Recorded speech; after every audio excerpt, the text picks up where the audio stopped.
Hello, this is Stephen Mark Hayden, and we're here to do a follow-up. I have some good news to report. First of all, let's give the background of it. Last Sunday was about 5 days ago. Today is December the 18th. It is Friday and of the year 2020. And on Sunday of about 5 days ago, I took Influenza A, which had been proven by the rapid antigen test of the, what do we call those kits? The BD Veritor? Yes, using BD Veritor. It had been confirmed, and I took a donor, which happened to be my daughter, donated her saliva, and I put it in an enteric capsule and then put it in another enteric capsule. So I double wrapped it and actually swallowed the capsule containing live influenza virus. Now, there was a purpose in that. That was not accidental, that was intentional. And the purpose is to show that a lot of viruses infect the respiratory tract. But many of those viruses that infect the respiratory tract also grow silently sometimes down in the intestines. And our intestines is a good way to think of our intestines as a central processing for mucosal antigens. So one of the things that happens is if something gets on my eyes, I swallow, my tears drain into my nose drains into my mouth. If I have something that I cough up, it goes up to my mouth. But what do I do with all that? I swallow it. And a lot of times, sooner or later, some of that virus is going to make it down to my small intestines. Initially, proteins are processed in the stomach using stomach acid, and that greatly reduces the viral load. But eventually, with most viruses, a lot of viruses, some of the viruses will make it through, and then your intestines will actually cultivate or grow these viruses over days or weeks, and that allows you to pick out very specific antibodies to antigen matches. And you don't develop a hypersensitivity to it. Let me give you this little story. Let's say I like corn, and I lived in a neighborhood where we all go out to the cornfield and eat corn. Well, if I grab a piece of corn or an apple, let's say I grab an apple off the tree. Every time I grab an apple off that same tree, day after day, week after week, it may have viruses. It may have the same virus on it. Do I get a hypersensitivity reaction and just pass out or retch and vomit because I ate an apple off a tree? No, that's not what happens, okay? So, viruses, what happens is our bodies learn to live with the viruses in the community as long as they're not invading our system. So the mucosal defense system is very different from your serum defense system. We know that many of the IM vaccines, intramuscular vaccines, people can pass out with them. They're passing out sometime on the first round of shots. A lot more will pass out on the second rounds of shot than pass out on the first round of shots with the IM vaccines.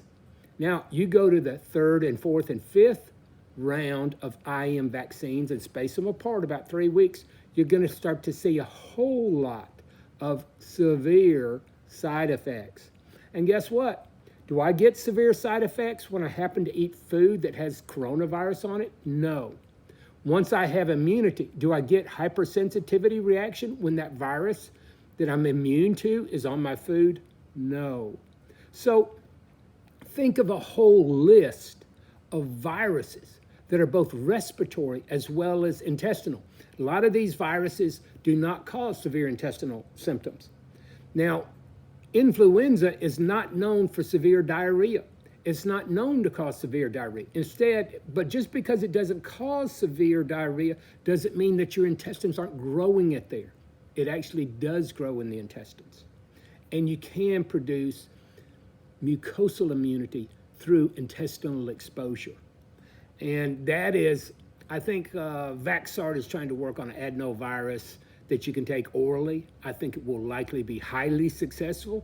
And in the interest of full disclosure, I have to admit, I did buy some Vaxart stock with my 401k.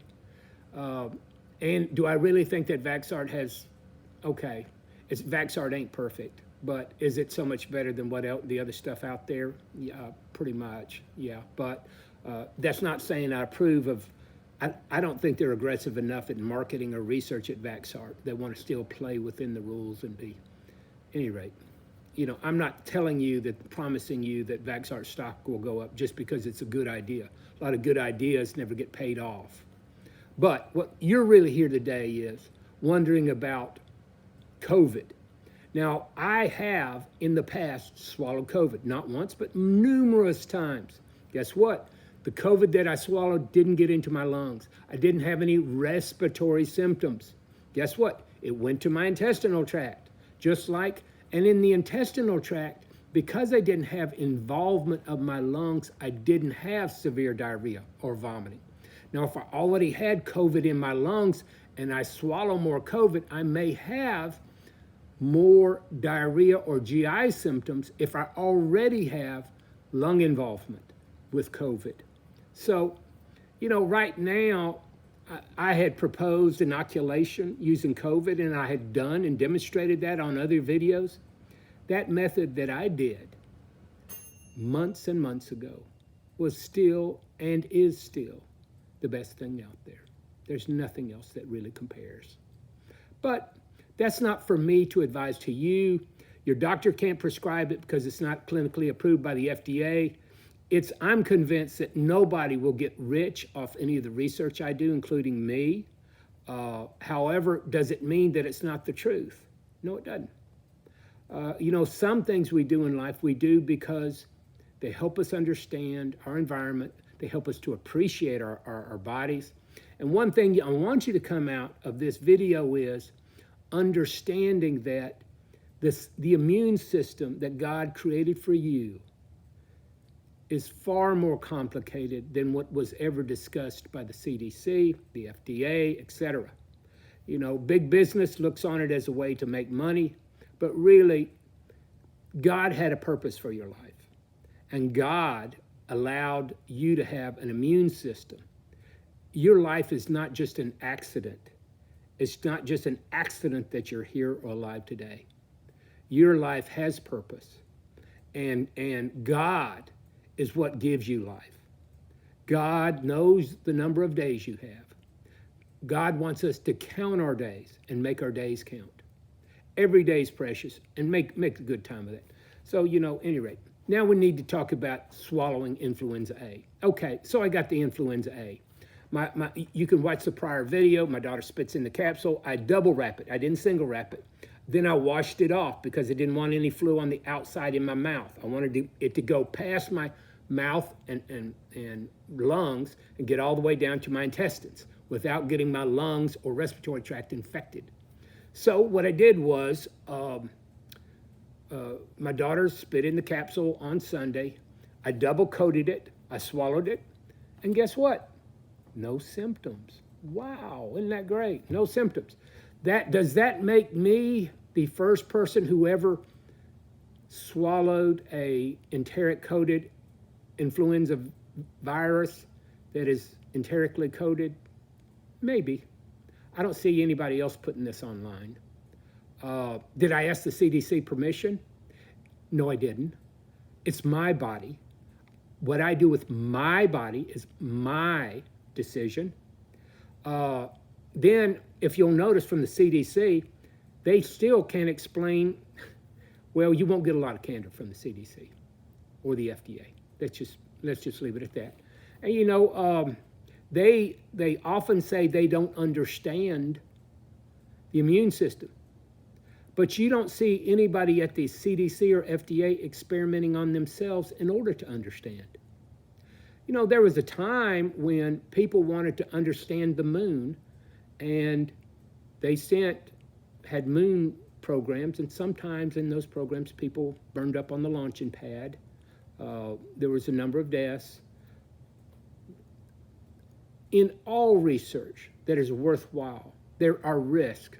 The risk-benefit analysis must be done by those who put themselves in harm's way.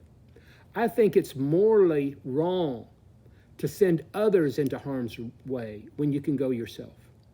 I don't believe in ever experimenting on anybody who cannot understand the risk-benefit ratio. And hey, to many degrees, my understanding only came about because I was able to do my own experimentation and do learning that other people did not have access to. But there are still many questions that need to be answered, not just about virology, but immunology. And in a world where people are executed, they're put to death by lethal injection. They waste people's lives all around the world that use death penalties. We need to offer people useful applications for their life.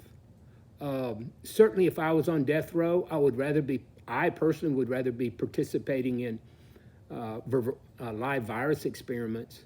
Even if you just gave me a nice cell phone and a little widescreen TV, or just a nice cell phone with good cell service, I'd take that. And most prisoners would do so willingly, even with informed consent. But I don't think there should be any research program where the research director is not willing to put himself in harm's way. There was a Sputnik vaccine, and that Sputnik vaccine, the people took the vaccine themselves to prove its safety. Many of the people in the research program. That makes me respect them as individuals.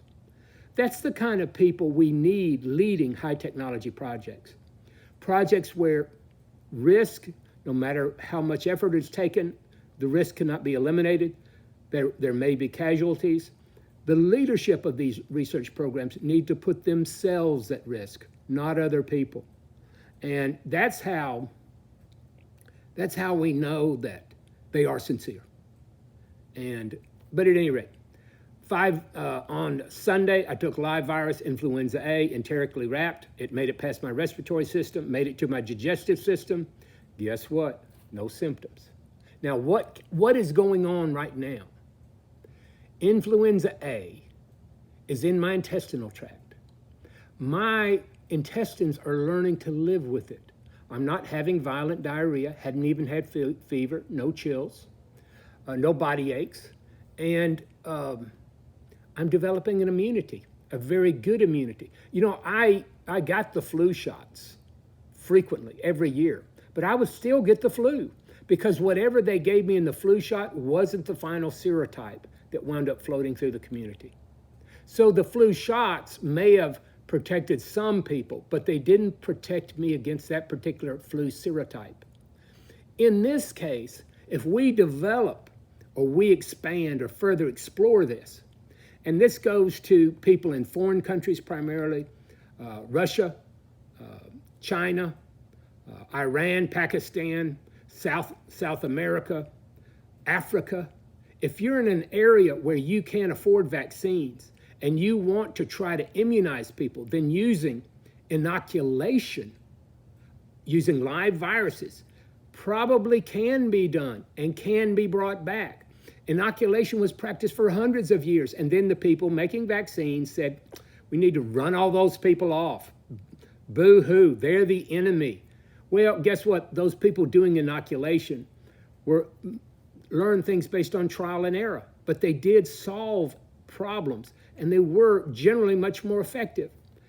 We need, whether it's coronavirus or whether it's influenza A, we need cheap solutions, not $10 a piece, not $5 a piece. There are countries where people die only earning $500 a year. We can't have super expensive stuff. It needs to be cheap, it needs to be work, and it needs to be effective. Furthermore, what about right now, coronavirus? I took inoculation. I can get around people all the time without wearing a mask, and I do, that are COVID positive. I never turn positive. I'm always negative. I never develop coronavirus symptoms. It protects my respiratory system because I have intestinal mucosal immunity. Ordinary people can't claim that. In fact, the intramuscular vaccines can't claim that. The CDC's recent release of Pfizer was much like the argument that something's better than nothing. Vaxart was around, came out and did their push, should have been aggressively pursued. And of course, the arguments will be, well, they didn't know that Vaxart was that good last year, la-di-da, la-di-da. Altimmune is also an outstanding product that specializes in mucosal defense. But guess what? Just because an idea is good doesn't mean it's going to get the funding. It doesn't. You got to have the right politics, the right juice to get things done in American politics. It's about the dollar bill. It's about who gets paid off. It's about campaign contributions. It's about political power.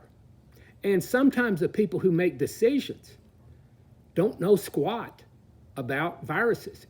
Trump came on, and I think Donald Trump really wanted to understand about the virus.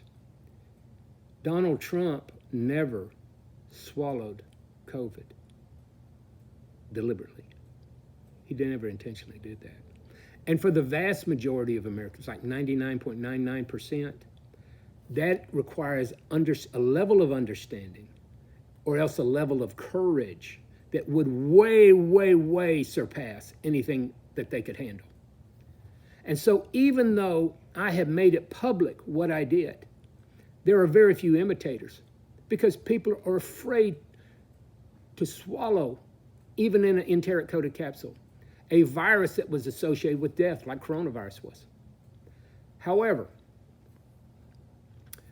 if you can do flu, if somebody is in your family and they already have flu A, before you get around them, don't let them cough in your face. Don't get flu by breathing it into your respiratory tract. Flu A in your respiratory tract can cause a lot of problems. Don't breathe in flu A. Instead, if you're in Mexico or outside the U.S., that's my legal disclaimer. If you're outside of the U.S., you can have them spit in a double enteric-coated capsule. Now, and swallow the enteric-coated capsule. Wash your mouth out real good and clean it out. Then gargle with some scope to clear out anything else in your mouth. And then see if you get symptoms. It's likely that you won't get any symptoms. And then you can go around a week later, people that have the same type of virus, and it is likely that you will not face any infection because you have a mucosal defense. Now, this is not a far-out idea. Many of the ideas that I originally presented were considered extreme, bizarre, too radical. But guess what? Our immune systems that God gave us, our intestinal immunity, has been defending you your whole life. And yet your whole life, you didn't even know what intestinal immunity was. See, God has been protecting you in so many ways that you never understood. Meanwhile, what does the federal government do? They spend billions of dollars and they're still not able to protect you, are they? No, they're not. And they want your tax money, but that's okay. Pay your taxes, support the IRS, support research at big corporations. That's fine. But personally, what I did buy Vaxart stock. Altimmune would be my second choice, just from supporting good research. I'm not a huge fan of big pharma, but those two companies are outstanding. And I want you to know that not only have I swallowed COVID and not gotten COVID respiratory illness, I have swallowed influenza A and not got the influenza A respiratory illness.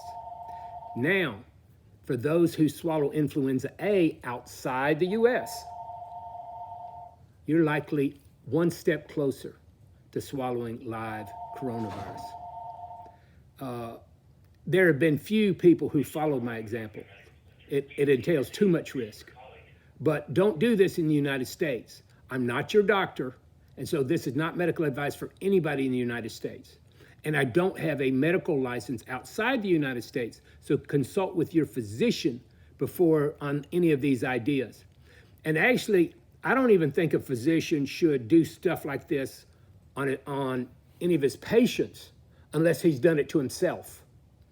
A product that is good enough for others should be good enough for themselves on vaccines or immunology. Don't ask your patients to do something that you wouldn't do for yourself or your family. And that's a good rule to go by. I appreciate your time today, and realize that intestinal immunity is not a fantasy. It's real. It's been protecting you for years and years and years, decades, from the time, shortly after the time you were born. You have a great day. Bye-bye.